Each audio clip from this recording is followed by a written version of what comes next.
Salam jumpa dalam Renungan Harian Katolik dari Paroki Santo Thomas Rasul Tribawono. Hari ini Sabtu 8 Juni 2024. Kita akan merenungkan bacaan dari Injil Lukas bab 2 ayat 41 sampai dengan 51.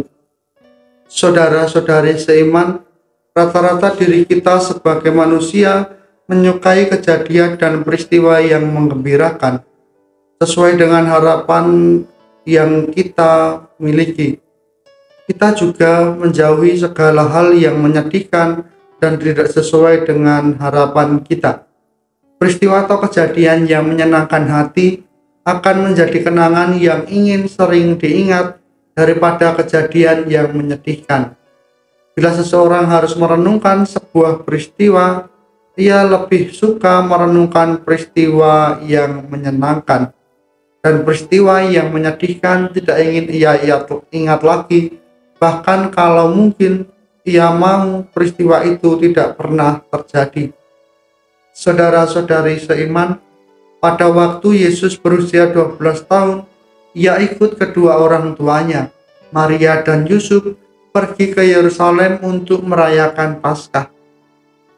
Seorang remaja Yahudi yang sudah berumur 12 tahun dianggap sudah dewasa untuk mengenal kitab Taurat.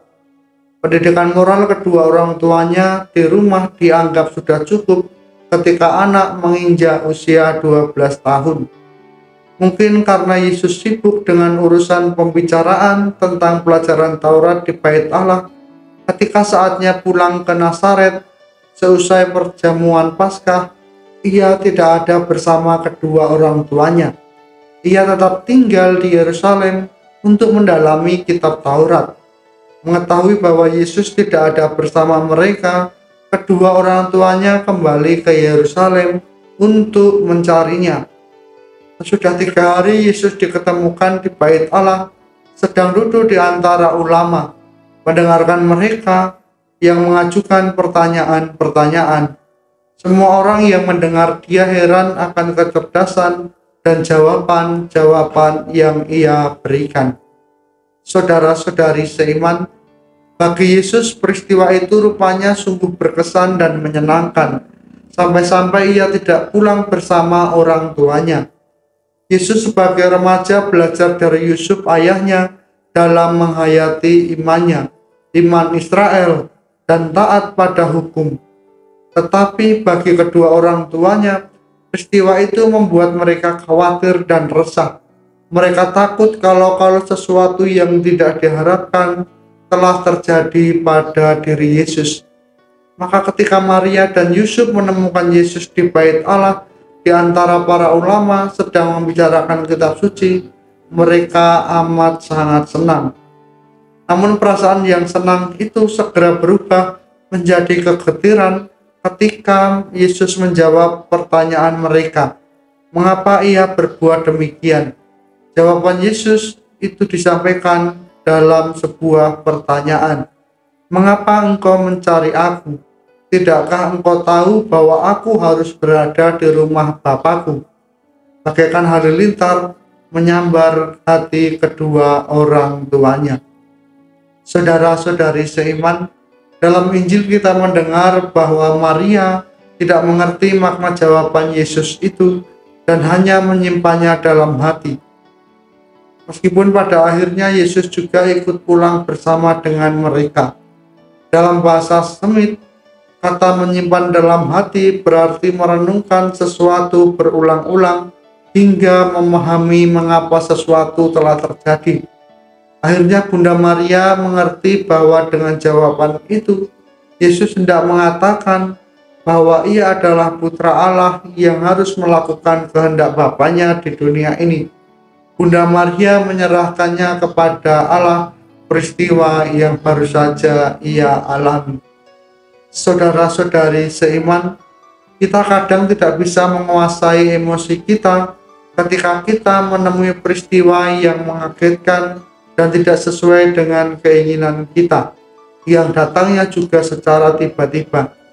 Kita mungkin kesal, marah-marah, dan melakukan sesuatu yang negatif sebagai kompensasi.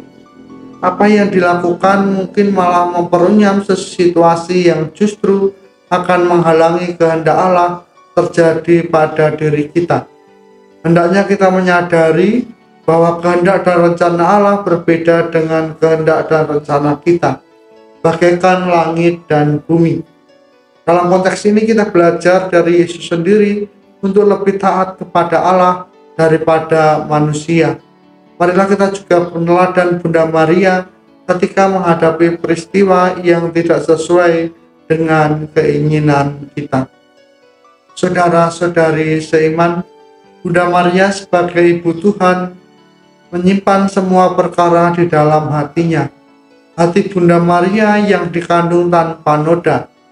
Hati Bunda Maria yang suci, tempat menyimpan segala perkara, baik perkara putranya maupun kita sebagai manusia. Hati Bunda Maria yang selalu kita sapa dan memohon, doakanlah kami yang berdosa ini sekarang dan waktu kami mati. Mari kita menyimpan dalam hati, merenungkan, dan berharap Allah akan membisikkan kehendaknya pada diri kita melalui hati kita.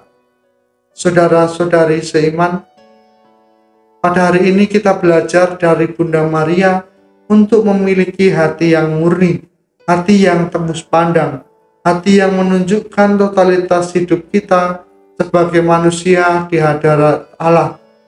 Di dalam hati kita, Tuhan juga berbicara bahwa Ia mengasihi kita apa adanya. Maka milikilah hati yang suci seperti Bunda Maria, dan milikilah hati yang lemah lembut dan rendah hati seperti Yesus sendiri. Tuhan memberkati.